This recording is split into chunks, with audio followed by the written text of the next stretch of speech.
Hello everyone, my name is York, and today the topic of my presentation is teaching speaking for advanced student. And first I'm going to introduce my lesson plan, and the goal is to let the student will be able to exchange opinions and criticize about one issue, such as book, movie, news, or controversy. And their level is anyone who wants to attend this class must pass the GEPT intermediate level, and they might have about 8,000 words. And the time for this class is 15 minutes, and the classroom size is about 20 students.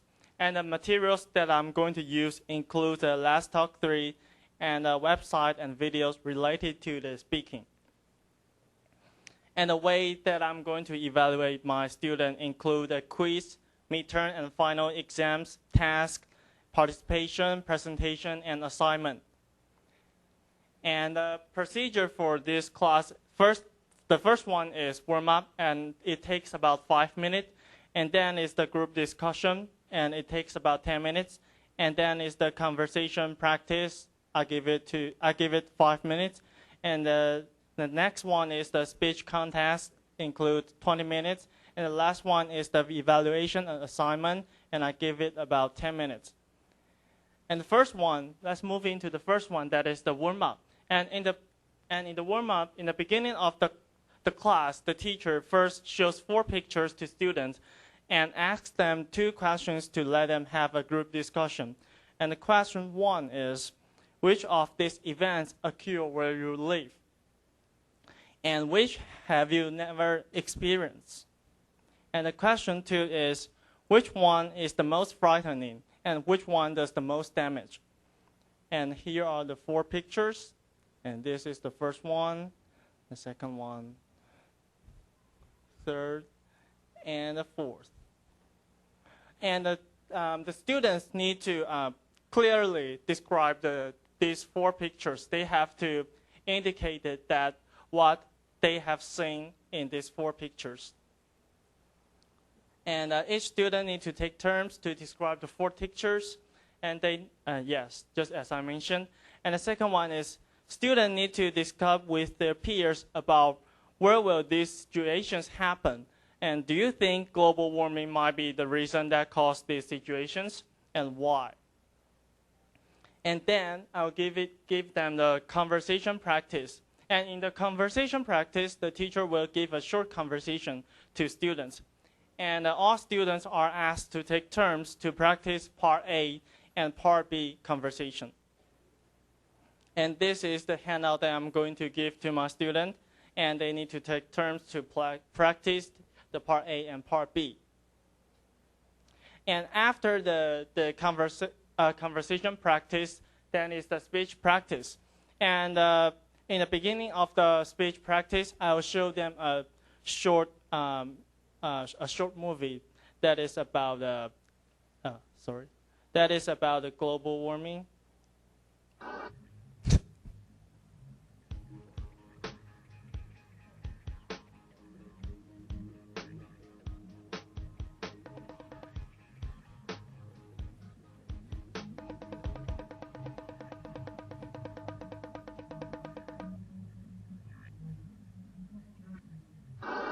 Your attention, please.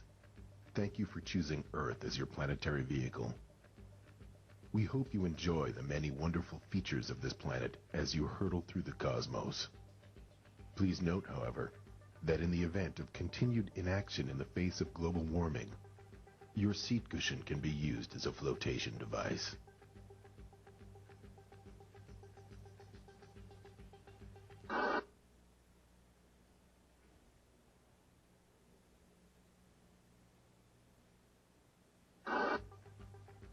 Also, please take a moment to locate this planet's emergency exits. As you can see, there aren't any.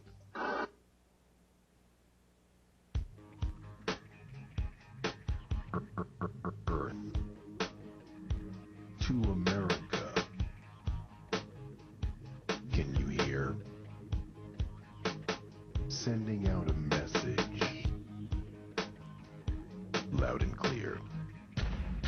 Okay, that is about global warming.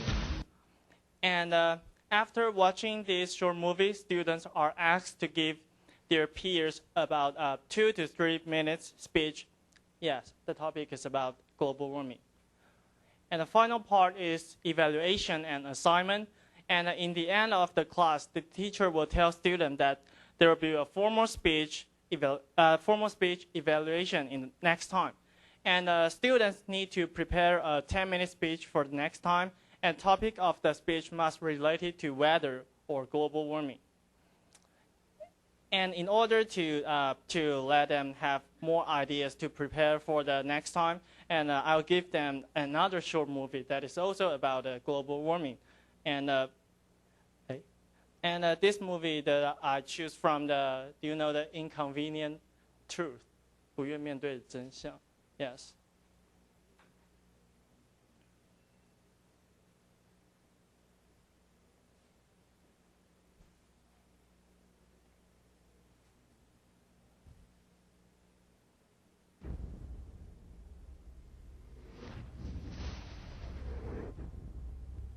So I just want to give them more ideas.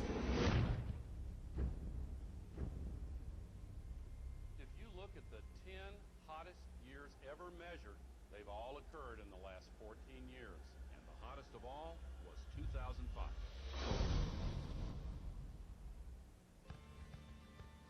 Scientific consensus is that we are causing global warming. Okay, let's just skip this part. And the teacher will give students score on the following criteria. And the first one is the fluency. And in the fluency part, including the fluidity of the speech and the ability to interact. And the 5 means the best, and the 1 means the lowest.